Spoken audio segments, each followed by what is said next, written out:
In a previous YouTube video, we observed the solution process for the equation where 9 raised to the power of x minus 6 raised to the power of x equals 4 raised to the power of x.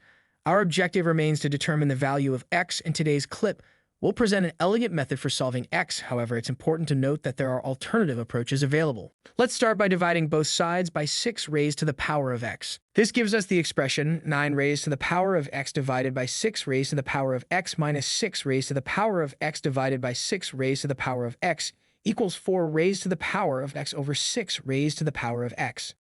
To simplify the expression, we will utilize two rules.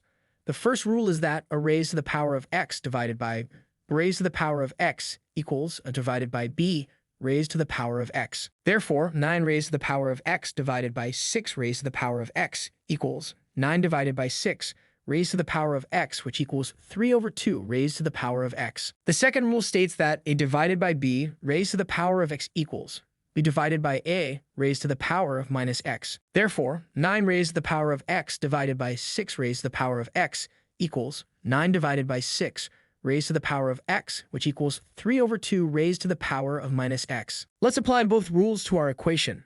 9 raised to the power of x divided by 6 raised to the power of x equals 3 over 2 raised to the power of x. 6 raised to the power of x divided by 6 raised to the power of x is, of course, 1. Furthermore, 9 raised to the power of x divided by 6 raised to the power of x equals 3 over 2 raised to the power of minus x. Now, we can use a simple trick. Let's define the variable I as 3 over 2 raised to the power of x. Then 1 equals 1 over I.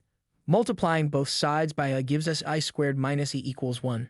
To find I, we will solve the quadratic equation I squared minus e equals 1. We will not show how to solve the equation I squared minus e equals 1. However, upon solving for I, you'll find that the solution is I equals 1 plus the square root of 5 divided by 2, which is approximately 160/180.